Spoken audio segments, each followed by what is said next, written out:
YouTube channel जे study math. इस video में हम क्लास 9th का जो चैप्टर है 13.4 का हम 5th क्वेश्चन करेंगे। तो क्वेश्चन को करने से पहले मैं आपको एक बात याद कराना चाहता हूँ कि आप हमारे चैनल पर अगर पहली बार आए हैं तो सब्सक्राइब ज़रूर कर लें, और अगर आपको क्वेश्चन अच्छी तरह से समझ आता है तो अपने दोस्तों को भी शेयर कर दें और लाइक भी कर दें।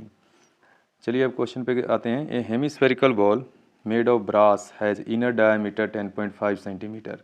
जैसा कि आपको फिगर में दिखाई दे रहा है, देखो जो ये हेमिस्फेरिकल बॉल है, ब्रास का जो बॉल है, इसका जो इनर डायमीटर है वो तो है हमारे पास स्मॉल आर लिखा है। मैंने किससे रिप्रेजेंट किया, यहाँ पे आप डायग्राम में देखोगे तो स्मॉल आर लिखा है। यहाँ पे मैंने इंडिकेशन दे रखी है। आउटर रेडियस है उसको मैं कैपिटल आर से। आउटर रेडियस कैसे बनता है, जैसे ये वाली विड्थ है ना, जितनी मतलब इसकी चादर की मोटाई होगी इसकी, उसी को हम बोलते हैं, और उस विड्थ को हम क्या करते हैं इनर रेडियस में ऐड कर देते हैं, तो उससे बन जाता है आउटर रेडियस। तो इसमें तो हमने आउटर रेडियस फाइंड करने की हमें कोई ज़रूरत नहीं है, क्योंकि इस क्वेश्चन में क्या कहा गया, एक बार स्टेटमेंट दोबारा से रीड करते हैं। A hemispherical bowl made of brass has inner diameter 10.5 centimetre. Find the cost of tin plating it on the inside at the rate. यहाँ पे ध्यान देने वाली बात है कि उसने इनसाइड का ही पूछा हुआ है, ठीक है। तो अब जब उसने इनसाइड का ही पूछा है तो कुछ भी करने की जरूरत नहीं, हमने इनर रेडियस ही लेना है इसका, ठीक है। तो इनर डायमीटर हमें गिवन है, क्या गिवन है हमें यहाँ पे, इनर डायमीटर। तो इनर डायमीटर कितना है वो लिख लेते हैं। Inner diameter is equal to 10.5 centimetre. तो इनर रेडियस कितना हो जाएगा, तो इनर रेडियस हम इसी को क्या करेंगे, इनर डायमीटर को 2 से डिवाइड करेंगे और इनर रेडियस आ जाएगा हमारे पास 10.5/2 सेंटीमीटर। अब हमने क्या करना है कि इसका सरफेस एरिया फाइंड करना है, ठीक है, इनर सरफेस एरिया। तो inner surface area of hemisphere, ये जो बॉल है क्या है, हेमिस्फीयर है। तो हेमिस्फीयर का हम surface area, inner surface area find करेंगे। तो ये क्या होता है, 2πr², ये होता है। अब इसमें हमने क्या करना है कि 2 × पाई की वैल्यू लेनी है 22/7, और r² मतलब 10.5/2 का कर देंगे हम होल स्क्वायर, इस तरह से। अब इसको हमने सॉल्व करना है, और सॉल्व करने के बाद हमने तो सॉल्व देखो बहुत इजी मेथड से करना है।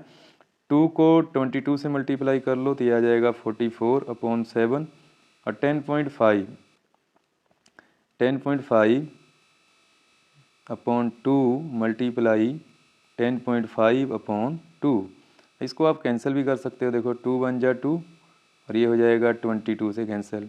फिर इसको भी आप कैंसिल कर सकते हो, 2 × 2 और ये हो गया 11 पे कैंसिल। अब आगे देखो 7 × 7 और इसको कैंसिल करोगे तो 7 × 7, 3 बच गया, ये 1.5 से कैंसिल हो गया। अब जो देखो ऊपर बच गया हमारे पास, नीचे तो क्या आ गया, 1 आ गया, तो 1 मल्टीप्लाई करेंगे तो 1 ही आएगा। तो ऊपर मल्टीप्लाई कर लेते हैं अब इसमें। तो नेक्स्ट पेज पे देखते हैं इसकी सारी कैलकुलेशन कैसे करनी है।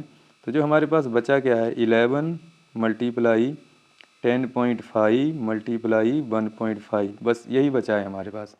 अब इसको हमने क्या करना है कि मल्टीप्लाई कर लेना है, ठीक है। तो अब देखो अगर हम 11 को, अगर हम ये सोचें कि 11 को अगर हम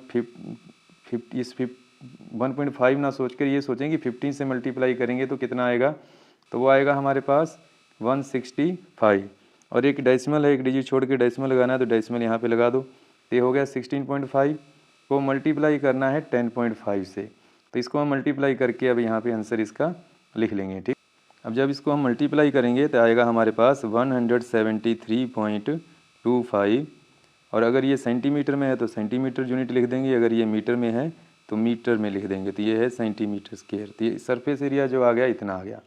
अब हमने फाइंड करनी है इसकी cost of tin plating, cost of tin plating. तो देखो कॉस्ट ऑफ टिन प्लेटिंग जो है, अब हम क्वेश्चन पे चलते हैं, क्या दिया हुआ है, 16 रुपीज़ पर 100 सेंटीमीटर स्क्वायर है। यानी कि 100 सेंटीमीटर स्क्वायर पे अगर टिन प्लेटिंग करनी है तो उसके लिए 16 रुपीज़ हमें पे करने पड़ेंगे, ये उसका रेट है। तो उसने अब पूछ लिया कि जितना इसका सरफेस एरिया आया इनसाइड का, उसके लिए हमको कितना अमाउंट फाइंड करना है, ये पता करना है। तो देखो कैसे करेंगे। अब जब देखो यहाँ पे 100 सेंटीमीटर के लिए कितने हैं, 16 रुपीज़, तो इस सरफेस एरिया के लिए कितने हो जाएगा, तो 16/100 कर दो और मल्टीप्लाई 173.25 कर दो। अब करना क्या कर सकते हो, सिंपल कैलकुलेशन करनी है आपने। 16 को इसके साथ मल्टीप्लाई कर दो, जो भी यहाँ पे वैल्यू है। 100 को अभी नीचे रहने दो, 100 को कुछ नहीं करना, 100 का हम बाद में सोचेंगे क्या करना है। तो ऐसे कर लेते हैं। अब देखो जब इसको 16 को 173.25 से मल्टीप्लाई करेंगे, ये आएगा हमारे पास इतना 2772, और अपॉन में लगा दो 100। तो अब देखो 2 यूनिट छोड़ के यहाँ पे हम डेसिमल लगा देंगे, तो 27.72, तो इतना अमाउंट आएगा। इसके रुपीज़ लिख दो यहाँ पे। तो tin plating, cost of tin plating कितनी आ गई, 27.72 रुपीज़, यानी कि 27 रुपीज़ 72 पैसे। तो आई होप आपको ये क्वेश्चन भी अच्छी तरह से समझ आ गया होगा। अगर आपको किसी भी क्वेश्चन में, जो 13 चैप्टर है, किसी भी एक्सरसाइज के किसी भी क्वेश्चन में अगर आपको डाउट है, तो हम यहाँ पे एजुकेशन फ्री में प्रोवाइड करते हैं। आप सिर्फ कमेंट बॉक्स में अपने कमेंट में वो क्वेश्चन का नंबर लिख दीजिए, एक्सरसाइज लिख दीजिए, हम उस पर भी आपको वीडियो प्रोवाइड कर देंगे। Thanks for watching the video.